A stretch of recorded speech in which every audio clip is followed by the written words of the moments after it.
We'll make sure that we don't get all scrambled up. Hey guys, welcome to Pawpaw Storytime. It is Sunday, probably late afternoon, early evening. Doing this from the country. We're down at my mama's, and going to be cooking dinner here soon. I think we're going to watch the Iron Giant tonight. My mom's super excited about seeing it. And I got several things I need to read real quick. And the first one, Happy Father's Day. This episode of Storytime is dedicated to my kids. It's dedicated to my fathers. That's your guys' parents. Juneteenth is this Wednesday. Juneteenth said on Freedom's Eve, or the eve of January 1st, 1863, the first watch night services took place. On that night, enslaved and free African Americans gathered in churches and private homes all across the country, awaiting news that the Emancipation Proclamation had taken effect. At the stroke of midnight, prayers were answered as all enslaved people in Confederate states were declared legally free. Union soldiers, many of whom were black, marched into plantations and across cities in the South, reading small copies of the proclamation, spreading the news of freedom in Confederate states. Only through the 13th Amendment did emancipation and slavery throughout the United States end. But not everyone in Confederate territory would immediately be free. Even though the Emancipation Proclamation was made effective in 1863, it could not be implemented in places still under Confederate control. As a result, in the westernmost Confederate state of Texas, enslaved people would not be free until much later. Freedom finally came on June 19, 1865, when some 2,000 Union troops arrived in Galveston Bay, Texas. The Army announced that the more than 250,000 enslaved black people in the state were free by executive decree. This day came to be known as Juneteenth by the newly freed people in Texas. It's a cool piece of history, huh? Actually, it's a sad piece of history, but the more you know. And I got some books I want to show you guys real quick. I can't remember if I showed you guys these. We got a big head start on next year. I got plenty of books. But some books that we ordered, and me and Grandma Lovey went to an art festival street fair the other day, and I probably spent about 3 or 4 months worth of book money allotment all at one time. So, anyways, we have General Relativity for Babies. It's a hard page book. Looking forward to reading that one. And then The Velveteen Rabbit that we talked about before. That's a classic. I can't wait to get to that one. We got Good Night Love and The Kindness Booth. Can't wait to read that one too. We also have Busy Betty and the Circus Surprise. That's written by Reese Witherspoon, and she autographed the inside of it. So that'll be cool. We got Matthew McConaughey's book, Just Because. And then, how do you say the last name? George Takei? Takei? Is it Takei? He wrote a book. He actually signed and autographed this one too, and it's called My Lost Freedom. This is going to be another important piece of history from the Japanese-American World War II. And some of the books I picked up the other day, a few of these are going to be for when we have any of you grandkids or any of the younger people that want to guest read. We have Hopeful Rainbow. This one's going to be good. And we have Strong, Wonderful You. And that's another hard page book. This one that's kind of cool. It's called Baby's First Book of Banned Books. This is awesome. We'll probably read this one next June at the beginning of Pride Month. It's called Rainbow Legends Alphabet. Oh, we got a new Taylor Swift book. Believe that. It'll probably be on next year, maybe. I don't know. We'll see when we can get that in. The Sky Dragon, a Bashful Dragon story. And then we picked up one that came off of that Reading Rainbow collection wish list. That's my cover photo. where the wild things are. So this will be the first one off of that wish list. And I got to put that whole list together before I get to read any of the books on that one. And then a book called Sloths Go Slow. Because they do. Actually, I don't know if that's what the book's about, but I imagine it is. Okay, and now we're going to jump into the stories for today. And we're going to do a little short reading. I think we're on, if you guys got your giving books with you, we're on page 41, and it's called The Gift of the Farmer. This story is a variation of Bulgarian folktale about the great value of a gift that comes from the heart. When someone offers something precious to him or her, something from the heart, that gift has enormous value. The person who chooses to receive the gift of the heart is greatly rewarded in the end. There once was a family of 3 brothers. When the boys grew old enough to go out on their own, they went out to seek their fortunes. And they decided to go their separate ways, but planned to meet in 3 years to see how each of them had done. The eldest brother became a baker. His cakes, breads, and pastries were so delicious that his bakery was always full of customers. At the end of 3 years, he had a bag full of gold coins. The next brother opened an inn where travelers could eat and sleep. His meals were so tasty and his bed so comfortable that his inn was always filled with travelers. At the end of the 3 years, he too had a bag full of gold coins. The youngest brother met up with a farmer who needed help planting and harvesting vegetables. The brother agreed to work for the farmer for 3 years.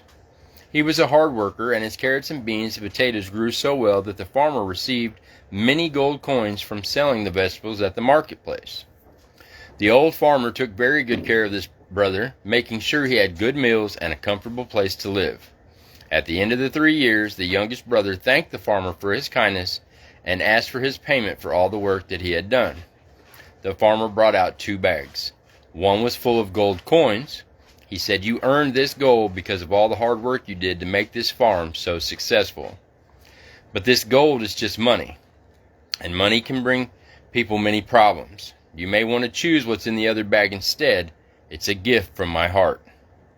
The farmer opened the smaller bag. He reached in and pulled out 3 walnuts. "These nuts were given to me by my own father before he died years ago. I've kept them close to me ever since. They're my most precious possession because they always remind me of my father. You've been like a son to me, and these walnuts are a gift from my heart."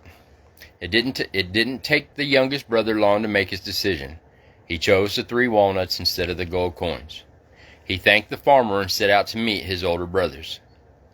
At their meeting place, the eldest brother proudly brought out his bag full of gold coins.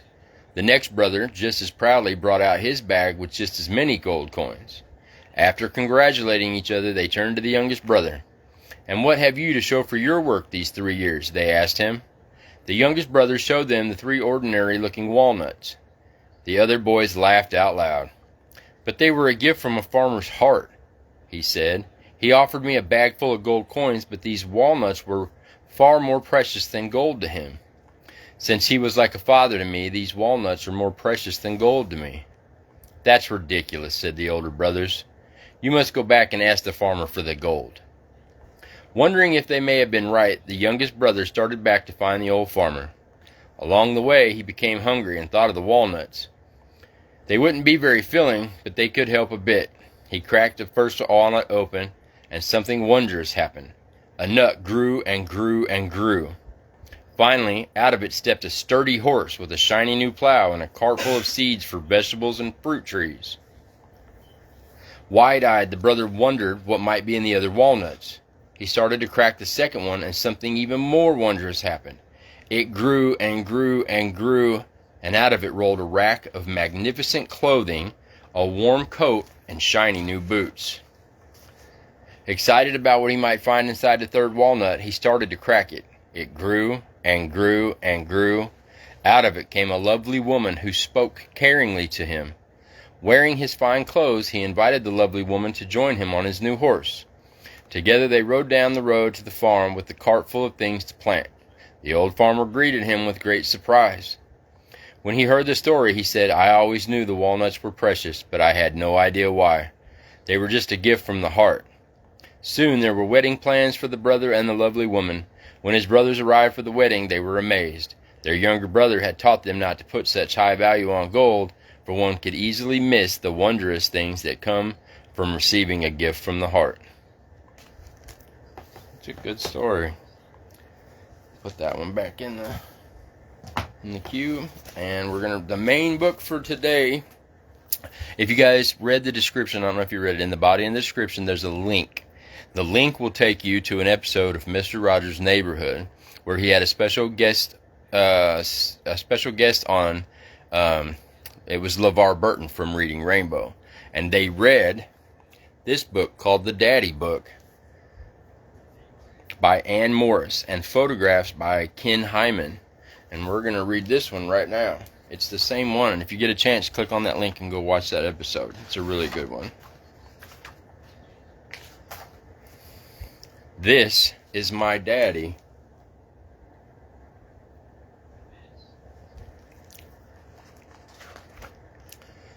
And this is my daddy. And this is my daddy.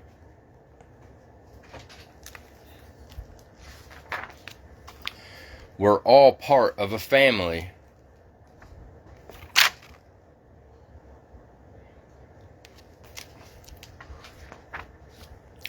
Daddies love you in many ways. They tell you stories.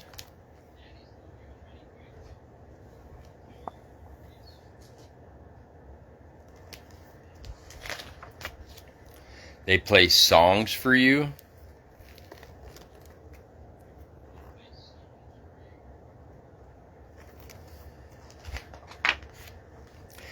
They take you fishing.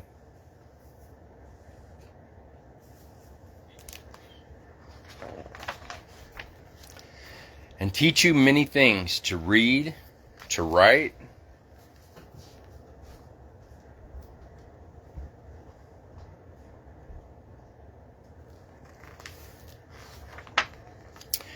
to ride a bike, and to feed chickens.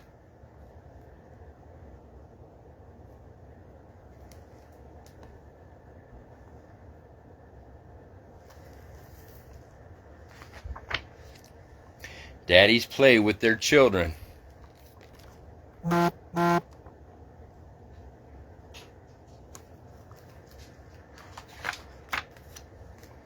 And talk with them about many things.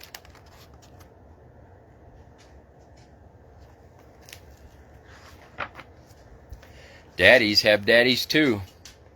Sometimes they're called Grandpa or Gramps. We call ours Opa. You guys call me Pawpaw.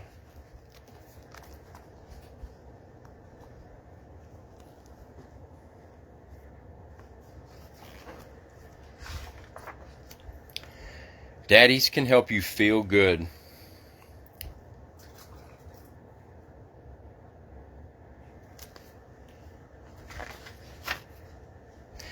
Wherever you are and whatever you do, daddies are there for you when you need them.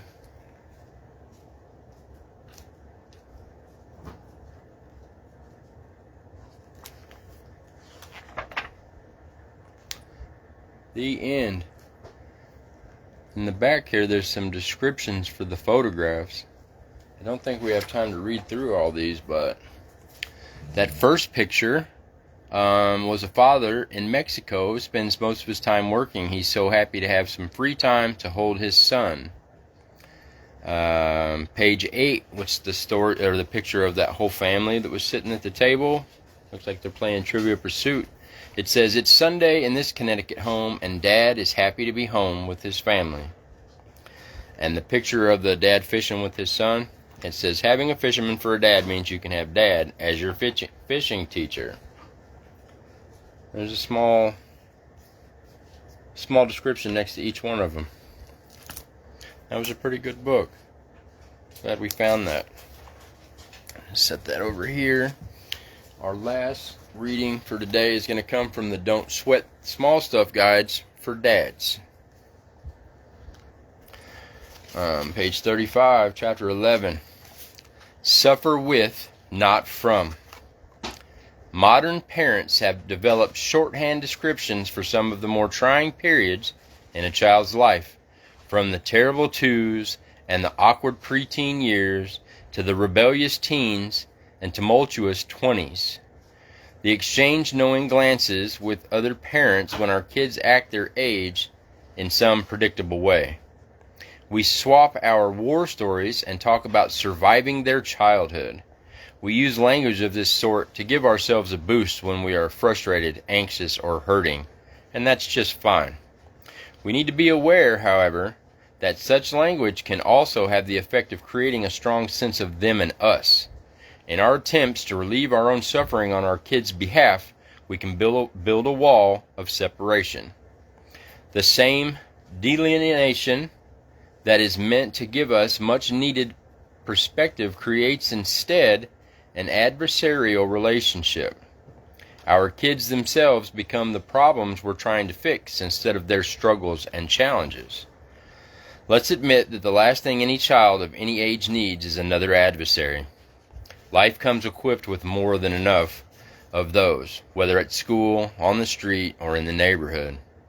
In contrast, advocates can be hard to find.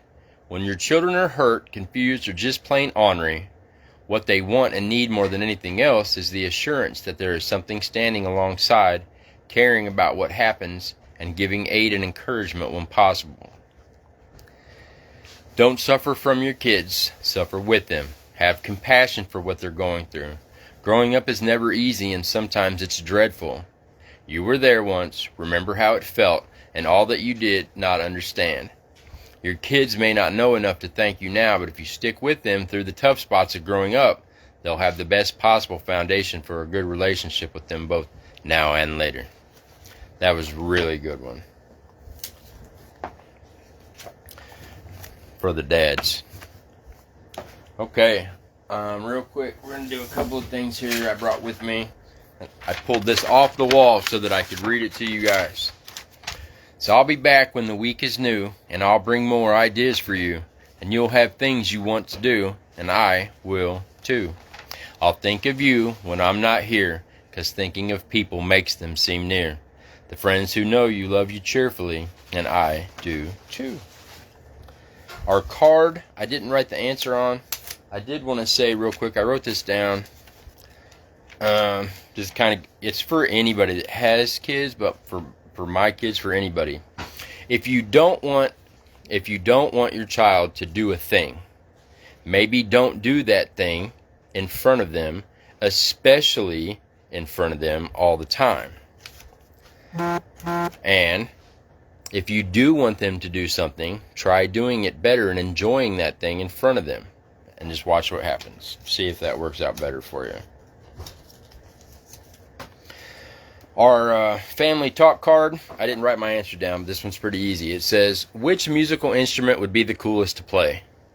And my whole adult life, I've always thought that it would be the piano. I think that would just be the most awesome thing. It looks awesome. It sounds cool. It just makes people look cool when they know how to do it. And last but not least, before we close out, some of that big money that we spent at the art festival that I shouldn't have, we got this really cool cup. And it says kindness magic on it. It was made by a local artist. It's got a spoon with it. We're going to take this cup and we're going to do like a drawing. And I think I'm going to probably start this maybe at the beginning of July, and I'll run it through to my birthday.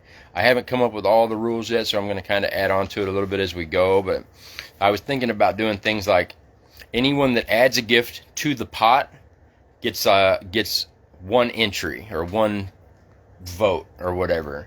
If you do one like on the Storytime, because I think I can track a like or a comment, it's going to be hard to track the shares. Maybe, I don't know how we're going to do it. I want to make sure that I can keep track of everything. But there's going to be different things that you can do.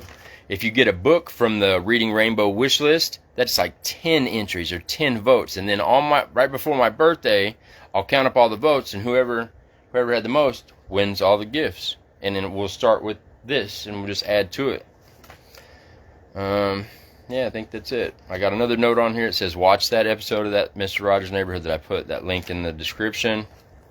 And remember that we're only as good as we allow ourselves to be, and we can always allow ourselves to be better if we choose to.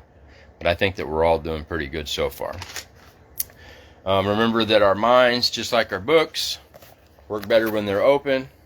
And I love you guys for being exactly who you're supposed to be, and you're the only one that gets to decide that ever. I love you. Bye.